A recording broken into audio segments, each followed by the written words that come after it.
Hello, and welcome to a new edition of Need to Know, a series of video interviews with companies who are shaping, creating, and innovating in the games industry today, and whose work will have a huge impact going forward into the future. Today, I'm delighted to be joined by Ukie member Lewis Silkin, and a very warm welcome to Kathy Granby, Legal Director specializing in employee incentives. Today, we're here to discuss enterprise management incentive options, or EMI options, as they're generally known.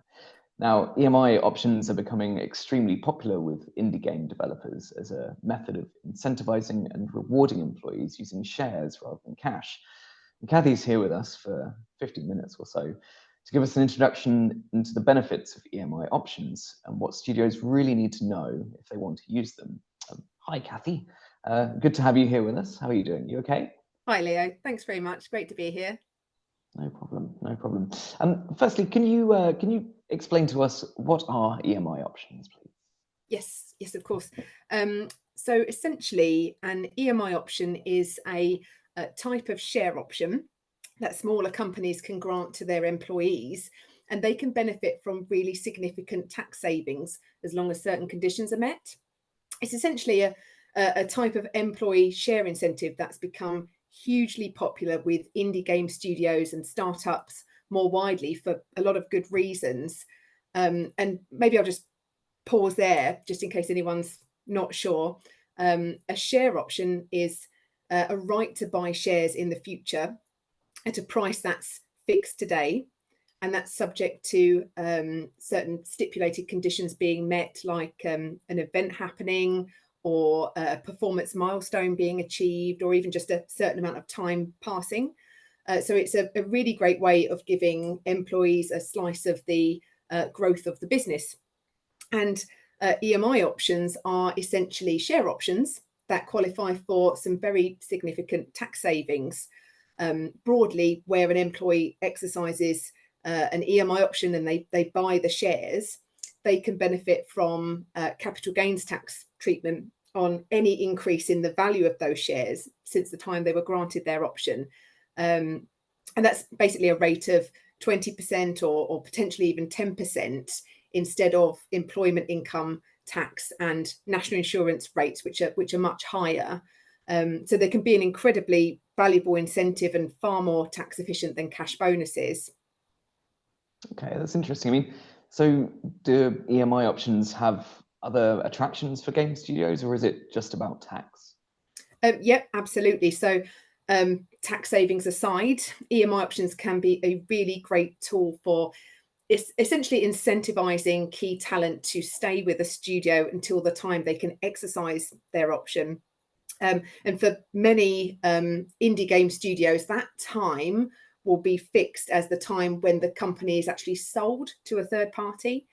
And it means that those employees who stick with the business right up until that company sale will get a chance to acquire their shares and then join in with that sale.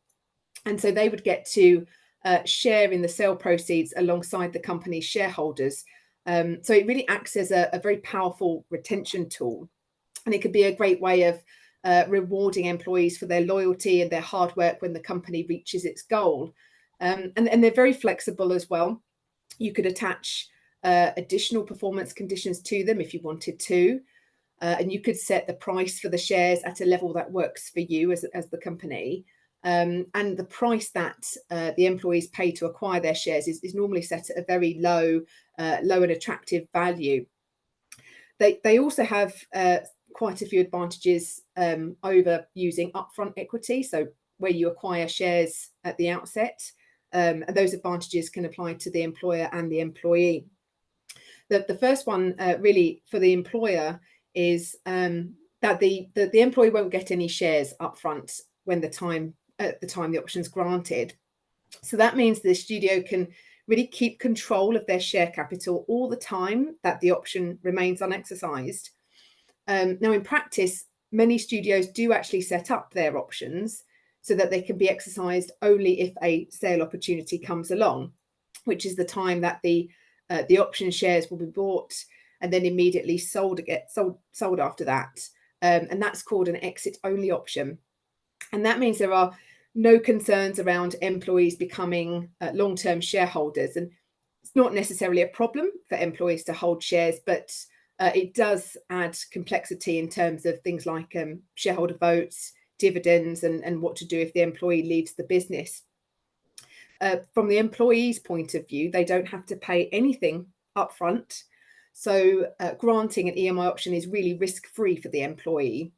And they'll always have that choice as to whether they want to exercise their option and buy their shares when that exercise right arises. So it's really a win-win for both the employer and the employee. Well, thanks, Kathy. That's really helpful to know.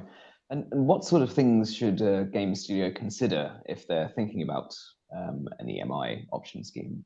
Yes.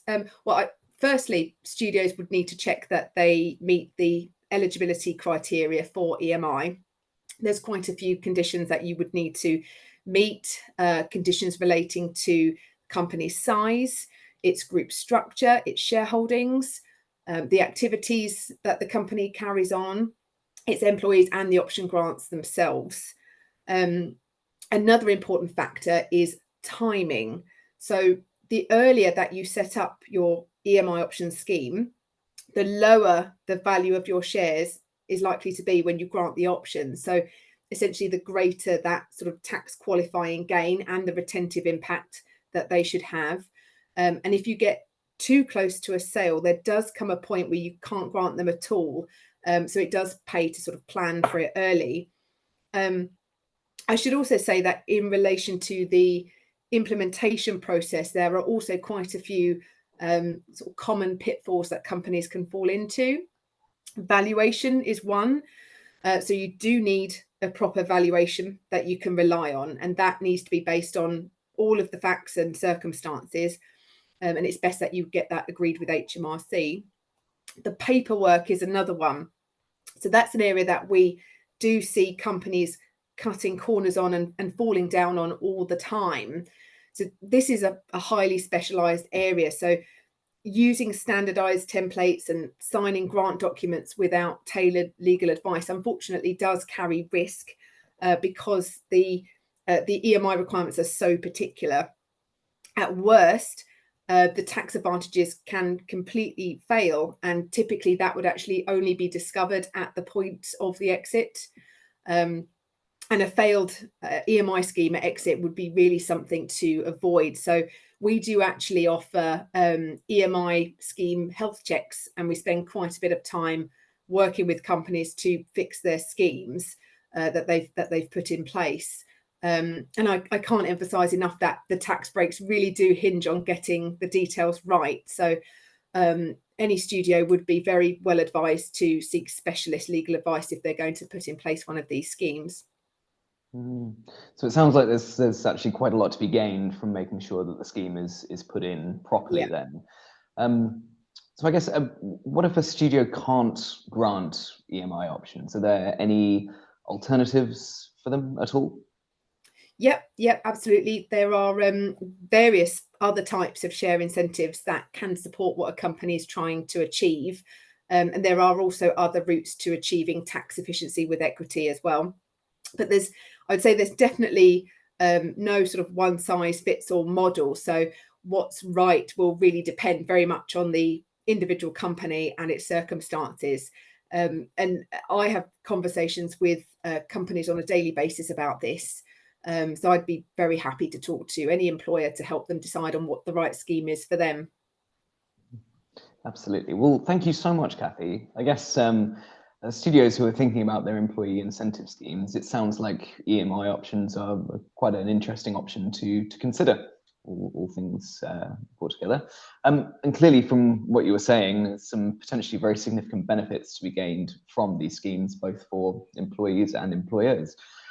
So yeah, thank you so much for that interesting talk, Kathy. I appreciate it. Thanks very much, Leo. Take care. No worries. Thank you. Well, thank you today as well for our audience who have tuned in to catch this video. There's plenty of other need to know videos out there on our Ukie TV channel on YouTube.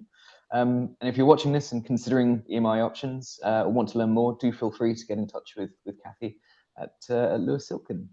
Thank you so much for enjoying this one and more soon.